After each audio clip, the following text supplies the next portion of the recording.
हुजूर चाय।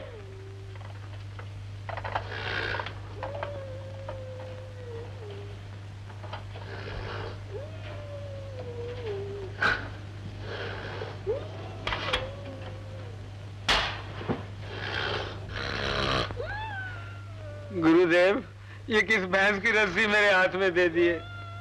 मैं लालच में अंधा हो गया था, अब मैं क्या करूंगा?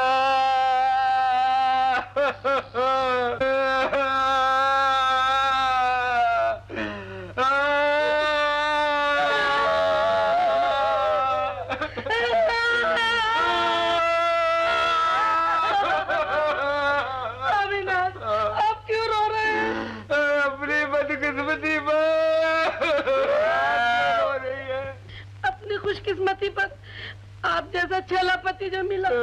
सब लोग कहते थे कि ये लड़की पागल है, मोटी है, इससे कौन शादी करेगा। ठीक कहते थे। चाय पीजिए।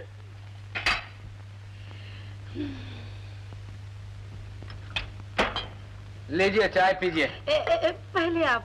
पहले आप? जी नहीं, पत्नी पहले नहीं पीती। चाय दे रहा हूँ, जहर नहीं दे रहा हूँ। जो भी कुछ है पहले आप। पहले आप। हम चाय पीने के बाद कसरत को जाएंगे। हम भी रोज चाय पीने के बाद घोड़े की सवारी को जाते हैं। इस तरह हमारी भी कसरत हो जाती है और घोड़े की भी।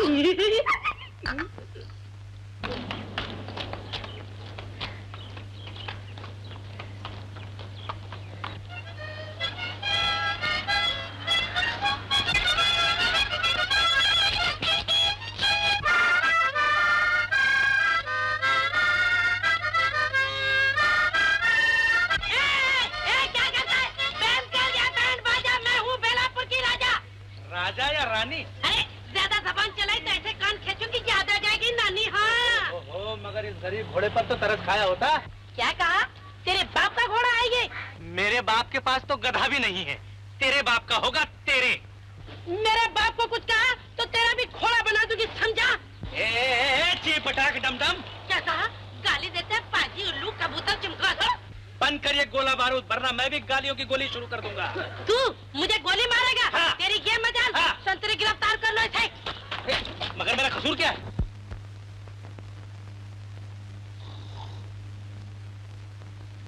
हजूर, हजूर राजा साहब, जागिए, कार्रवाई शुरू होने वाली है। मुल्ज़िम हाजिर है। तुम्हारा कसूर? हजूर, खाकसार मुल्ज़िम नहीं है, वो है। इसका कसूर?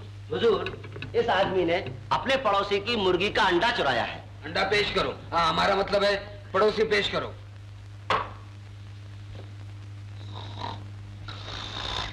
हजूर, हजूर राजा साहब, जागिए, पड़ोसी हाजिर है। पड़ोसी, तुम्हारे पास क्या सबूत है कि इस आदमी ने तुम्हारी मुर्गी का अंडा चुराया है? हुजूर, मैंने अपनी आंखों से देखा है। हुजूर, ये झूठ है, मैं बेगुनाह हूँ। तो दरबार में मुर्गी को बुलाया जाए, वही बता सकती है कि उसका अंडा किसने चुराया था।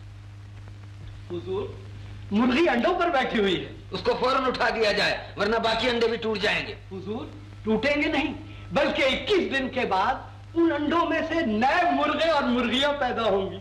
तो ऐसी हालत में जब तक वो घरेलू कामों से फारग न हो ले, ये मुकदमा मुलतवी किया जाता है। दूसरा मुकदमा पेश किया जाए।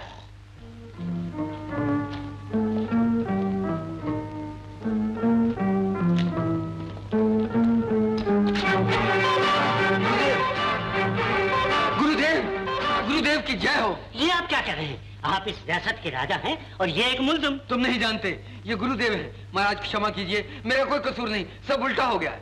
इस राज को राजी रहने देना। तुम्हारी बहन एक राजा की दुल्हन बनेगी, राजा की। सच कहते हैं आप राजा हैं। आप और मेरे पैर पड़े, मैं अपनी जान की क्षमा मांगता हूँ। इनको क्यों गिरफ्तार किया गया? इन्होंने रानी साहबा के हजूर में गुस्ताखी की, जबान दराजी की, नरम गरम बातें की, लिहाजा उन्होंने इनकी गिरफ्तारी का हुक्म सादिर किया। रानी साहबा ने? जी। उनको फौरन हमारे हजूर में पेश किया जाए। गुरुदेव, ये भैंस आपको कहाँ मिल गई? भैंस? भैंसा? हजूर, रानी साहबा को इस नाम से पुकारना अच्छा नहीं लगता। वो आपके दिल की मलिका है, यानी आपकी बीवी और रियासत बेलापुर की रानी। तो क्या इसकी शादी हो गई?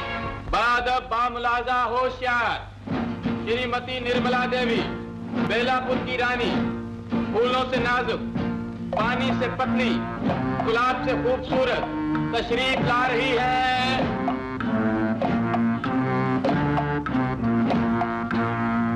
आपने इसे अभी तक सजा नहीं दी? इसे नहीं, इन्हें बोलो। एक मुल्जम को ये इज्जत? ये मुल्जम नहीं है, इस रियासत के असली राजा है। और आप? मैं इनका राजदूत हूँ। झूठ है, सब झूठ है ये। आखिर ये मुअम्मा क्या है? हजूर आप क्या कह रहे हैं? ये है किशोर बाबू, मेरे गुरुदेव, फ्री क्लब के करता धरता और इस रियासत के असली राजा। मगर इसका सबूत क्या है हजूर? ये वसीयत करने वाले से पूछो। मेरे पिताजी जिंदा होते तो क्या आप जैसे बेवकूफ से मेरी शादी कर देते, जो राजा होते हुए भी अपने आप को इस कैदी का दास समझता है? दीवान साहब, सच बात तो ये है कि बेलापुर के जागीरदार मुझे बंबई में मिले थे और उसके बाद एक दिन अचानक मुझे आपके यहाँ से वसीयतनामा मिला। मैं अपनी माँ की बीमारी की वजह से गांव चला गया और चकोर को आपके पास भेज दिया। आप लोगों ने गलती से चकोर को राजा समझ लिया। गलती से राजा समझ लिया? हाँ। ये कैसे हो गया? दीवान जी, ये इसलिए हुआ कि ये जानवर मेरे भाग्य में लिखा था। गुरुदेव, मेरी कुंडली में तो ब्याहता औरत लिखी थी, ये कुंवारी कन्या कहाँ से आ गई? चुप रहिए आप। तुम चुप रहो। देखिए, आप दोनों पति पत्नी हैं, एक दूसरे को कोसने से क्या फायदा? हे भगवान, ये हमसे क्या भूल हो गई? तुमने हमें धोखा दिया है, इसे गिरफ्तार कर लो। जल्दी करो भाई। आप हमारी सरकार हैं, हमारे अन्नदाता हैं, आइए हमारे साथ। मैं भी आऊँ गुरुदेव?